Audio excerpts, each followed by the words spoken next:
there's an eclipse coming, a solar eclipse, and it's going to phase over the United States of America. Not exactly over where I am, but close enough. How about, because the colors in the eclipse are so fantastic, why not make cookies for the occasion? Why not have an eclipse party? Party, yes, and you have to dress appropriately for parties. Always bring something to the show, but always wear something appropriate, including the correct glasses. These are not solar eclipse proper ones. If you are going to see the solar eclipse, make certain you are wearing solar shades. Enough said. Let's get on making tiger tail cookies. This is what you're going to need, and I will point it out using my, cool little solar light. Let's get started. So, you are going to need, for sugar cookies, the basic items. I will point them out. For the orange flavor and the absolute amazing combination, we are going to make or split batches of Tang and Anise. Anise is the extract that you need to make that licorice flavor, and we're going to blend a number of colors to make it very dark and black. So you're going to be needing something to do that. For everything else, we're going to use butter. And if you, oh, I forget, I gotta use my little pointer. Yeah, that's so cool. And we'll even turn the light on so you can see it. There it is. If you don't have butter, that's okay. You use whatever you have. Margarine will do the same thing. Remember, we're not entertaining beyond, just friends and family. So, butter, you're going to need some granulated sugar. Not only the white sugar, but also some light brown. That makes a nice kind of unique flavor. Oh, this is going to be so good. I can't wait to get these out of the oven already. You will also need some salt and some flour. All-purpose flour will work. We're not baking a cake, after all. And Tang. So again, we're going to make a double batch, and we'll split the flavors. So 1 cup butter is going to go into each bowl to begin with.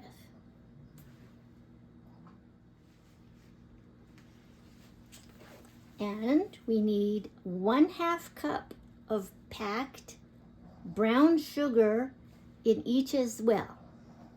I'll just work on that.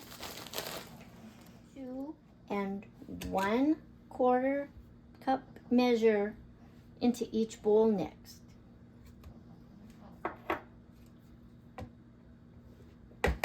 We're almost done. And a 1/2 teaspoon of salt in each next. Now, orange is a really big deal. So the flavor you want, unless you have orange extract, which is probably not the case for a whole lot of people, I would recommend using quite a bit of Tang in your cookies to get that flavor. That's about the only alternative good substitute, really. And this will also help with the color if you don't already have a food additive like neon orange. Okay, so I am going to add into my, let's just call this the solar bowl. This is the same one, by the way, that I broke. Anyways, I'm going to measure in 2 big tablespoons of Tang into what's going to be my orange part of the cookie. So once you are nearly ready, you might consider using a shape, perhaps something round maybe, or maybe not. You don't have to, just whatever you have, right? So I have an assortment of these pastry cutters, and I've been wanting to use them for the longest time. So I'm going to create the effect. I'm going to use my dark dough, which I'll get back to in a moment, for the inner cookie cut, and then the larger one for that brilliant aura that will surround when the eclipse is in its full totality. So you can get the idea what these are going to look like in the end. So you might want to consider some baking trays with parchment paper. There's butter or margarine enough sufficient in the batter mix that you won't need to grease your pans. But if you think that they might stick, nonetheless, when you are done your batter, you can always put a little on the pan, and that's all right. You could do that. I almost. This is what the orange dough should look like. Next, I'm going to get started on the licorice. That's really orange. Now, to the liquid ingredients, such as the egg, I'm going to also add my anise extract. This is the flavor. Oh my gosh, that is heavenly. If you adore black licorice like I do, well, and red too, this, oh, okay. You can always add more if you want. But I'm going to start with 1/2 teaspoon of the anise, and this is liquid adding to the liquid. Okay, so this is going in there. So that next is the food color. So I'm going to blend some green and some purple and pink all together, just to get that dark enough to my satisfaction. And then we'll be right back. I should also mention, if you like my show so far, maybe consider giving it a like. Maybe even subscribe or share it along to a friend. That would really help me out. Now, let's get back to our dough. Oh my goodness, you should see this. I have let this rest for a while, and I maybe didn't share this with you before, but you can also get very dark food coloring, including black. So if you're okay with adding additional coloration to it, this is an option. Just an idea. Wow, check that out. There's our orange dough, and there's our anise extract flavored with black dye to help it, get that effect. Now we're ready for the cookie. I'm going to make a combination of different solar effects on the cookies, but the first ones I am going to just put to the side, and I'll let the suspense build, and I'll show you an interesting way how to make a what's it called? A pinwheel spiral effect in the same kind of dough. Okay, so I've rolled out a bit. I'm going to go ahead and cut a few of these.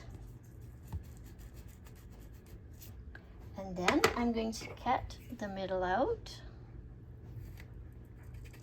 and replace the middle each time with a circular piece. Good idea, huh? Under this, I have rolled out a nice sheet and I've placed it on saran wrap.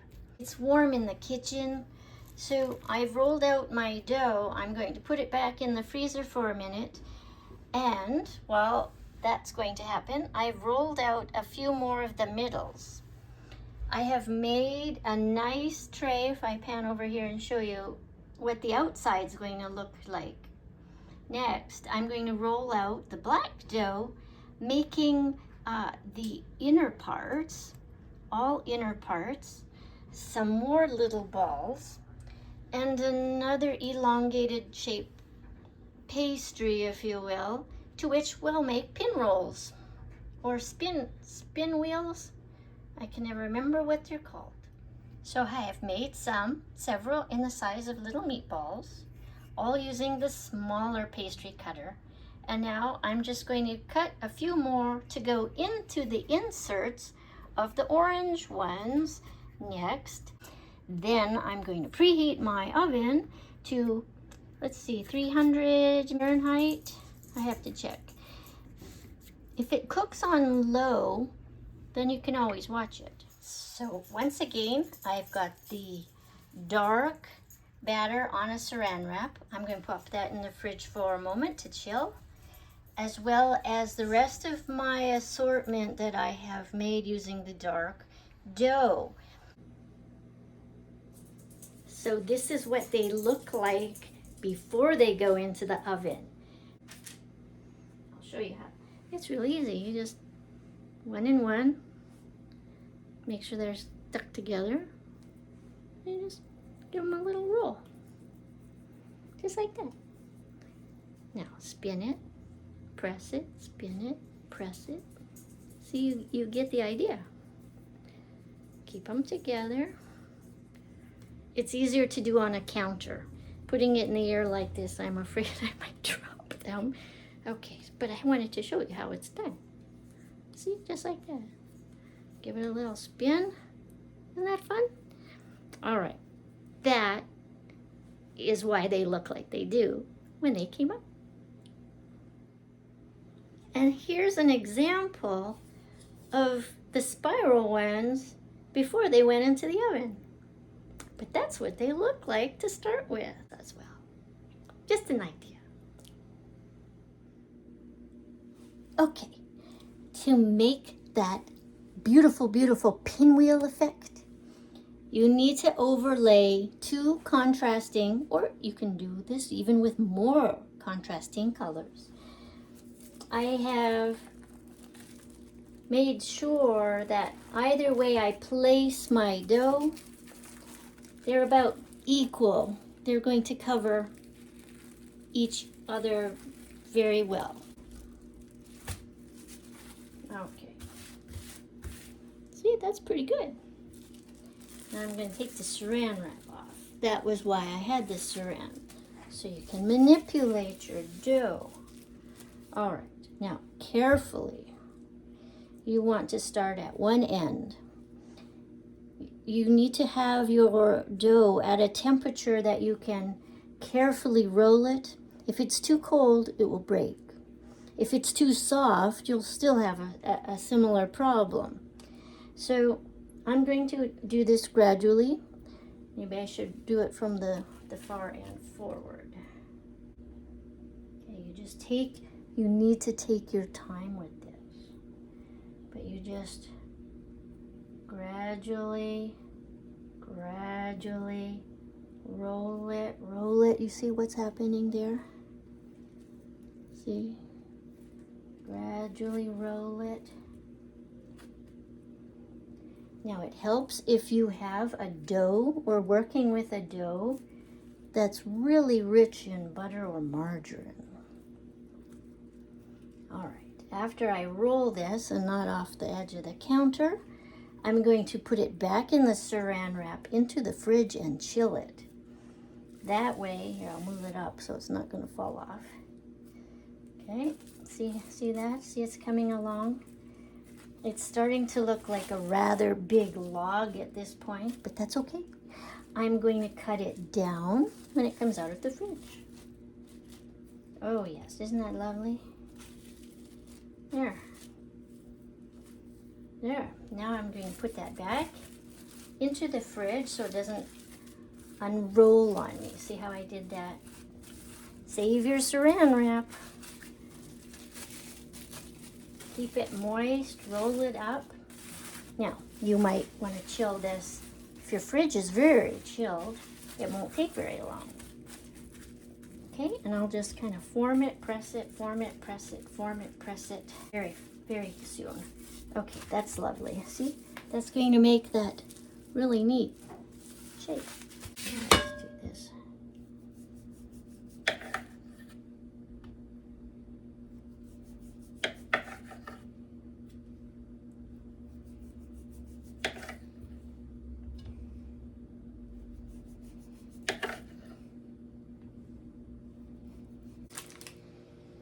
So these pinwheel are kind of like the eye of a tiger.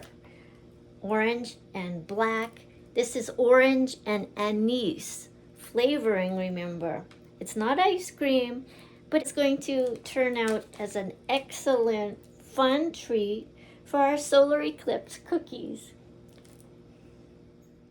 Hot out of the oven.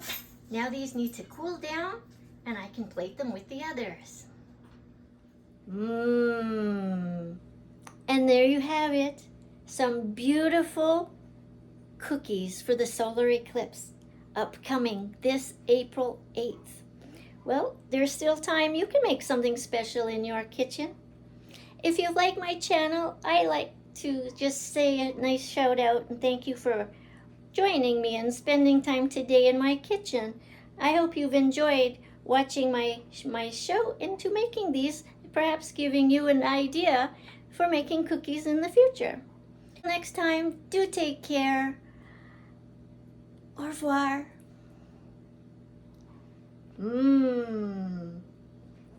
Sugar solar eclipse cookies with anise and orange tang flavoring.